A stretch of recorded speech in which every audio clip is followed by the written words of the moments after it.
అంటే మీరు చూశారు గత 5 ఏళ్ల కాలంలో మీ నియోజకవర్గంలో ఉన్న గుళ్ళకమ్మ ప్రాజెక్టుకి గేట్లు కొట్టిపోయింది.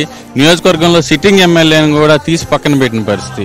అటువంటి పరిస్థితుల్లో ప్రజల నుంచి ఇటు వైసీపీ మీద ఎలాంటి వ్యతిరేకత కనిపిస్తా ఉంది? అంటే గుళ్ళకమ్మ 3 గేట్లు దగ్గర సంవత్సరం దాటింది. దానివల్ల రైతులు ప్రజలు తాగునీటి కూడా చాలా ఇబ్బంది పడినారు. 2 మండలాలు పూర్తిగా అర్థమవుతుంది ఏంటిది, ఒక 3 గేట్లు కూడా రిపేర్ చేయని ప్రభుత్వం మనం ఎన్నుకోవాలా అనే అభిప్రాయం జనాల్లో ఉంది. అది పూర్తిగా వ్యతిరేకత. ఇదే కాకుండా అనేక అంశాలు, ఇది ఒక ఉదాహరణ అంతే.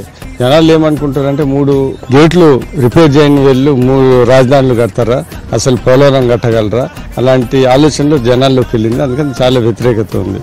సుధాకర్ బాబా అంటారా అంటే దానికి నేను చెప్పక్కర్లే.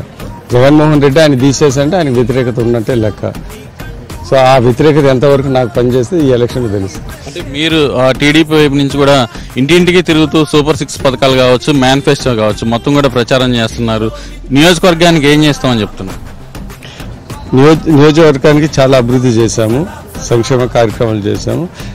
మా సూపర్ 6లో ఉన్న పథకాలు చాలా మంది జనాలు అడుగుతా ఉన్నారు. అంటే డ్రైనేజ్ ప్రాబ్లమ్స్, దాని తర్వాత నీటి సమస్య, ఇలాంటి. సో ఇవన్నీ ఇంతకుముందు చాలా చేశాం కాబట్టి తెలుగుదేశం ప్రభుత్వం నేను ఈసారి వస్తే ఇలాంటి సమస్యలు ఖచ్చితంగా చేయొచ్చని, ఇంకా అభివృద్ధి పనులు పెద్దవి ఉన్నాయి. చెక్ డ్యామ్లు 2 కట్టాల గుల్ల రివర్ మీద, దాని తర్వాత రిజర్వాయర్లు ఉన్నాయి. ఇలాంటివన్నీ కొన్ని పెద్ద పనులు ఉన్నాయి. తెలుగుదేశం పార్టీ వస్తేనే, విజయ్ కుమార్ ఎమ్మెల్యేకి వస్తే ఇవన్నీ అభివృద్ధి పనులు చేయగలరనేది ఒక పూర్తి నమ్మకం ఉంది. అదే కాకుండా సంక్షేమ కార్యక్రమాలు కూడా ప్రతి